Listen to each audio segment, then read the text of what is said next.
అన్నారు. మేము దాన్ని వ్యతిరేకించడం లేదు. నిక్షేపంగా మీరు విచారణ జరిపించండి, తప్పకుండా బాధ్యుల మీద చర్యలు తీసుకోండి, మాకు అభ్యంతరం లేదు. హైయెస్ట్ వరద వచ్చింది గోదావరిలో లాస్ట్ సీజన్లో. దాన్ని కూడా తట్టుకొని నిలబడ్డది మేడిగడ్డ. మరి తర్వాత మెయింటెనెన్స్ లోపించడమో ఇంకోటో దేనివల్లనో మొత్తానికైతే నష్టం జరిగింది. అదేంటో విచారణలో తేలుతుంది, ఎందువల్ల జరిగింది అనేది విచారణలో తేలుతుంది.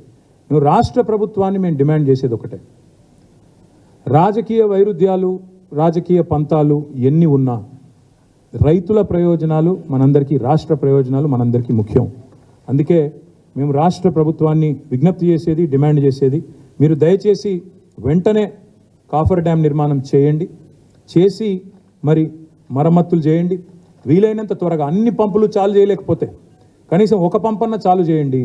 వెంటనే రిపేర్ చేసి ఒక పంపన్న స్టార్ట్ చేయండి. స్టార్ట్ చేసి రాబోయే మరి మాకు ఉన్న సమాచారం ప్రకారం కొంతమంది ఇరిగేషన్ అధికారులు కూడా మరి రైతులకు చెప్తా ఉన్నారు, అక్కడక్కడ ఏప్రిల్ మాసంలో, మే మాసంలో, జూన్ మాసంలో మంచినీళ్ళకే గోస ఉంటుంది, మీకేడికెళ్ళి నీళ్ళు ఇస్తాం, మీ పంటలకి నీళ్ళు ఇవ్వలేమని కూడా చెప్తా ఉన్నారంట. కాబట్టి నేను రాష్ట్ర ప్రభుత్వానికి విజ్ఞప్తి చేసేది, మీరు దయచేసి రాజకీయ పంచాయతీలు పెట్టండి, గొడవ చేయండి, మమ్మల్ని బదనాం చేయండి, మా మీద కోపం ఉంటే తీర్చుకోండి, అభ్యంతరం లేదు. కానీ మా మీద కోపం రైతుల మీద తీయకండి, మా మీద కోపం తెలంగాణ రాష్ట్రం మీద తీయకండి. చేయాల్సిన పని చేయకుండా శ్వేతపత్రాలు, ఇంకా పవర్ పాయింట్లు, ప్రాజెక్టు విజిట్లు అని దుమ్మెత్తిపోసే కార్యక్రమం ఏదైతే చేస్తున్నారో ఇది మంచిది కాదు అనే మాట కూడా రాష్ట్ర ప్రభుత్వానికి నేను విజ్ఞప్తి చేస్తా ఉన్నాను. చిన్న డ్యామేజీని భూతద్దంలో పెట్టి చూపెట్టి చిన్న డ్యామేజీని నేను కేర్ఫుల్గానే వాడుతున్నాను.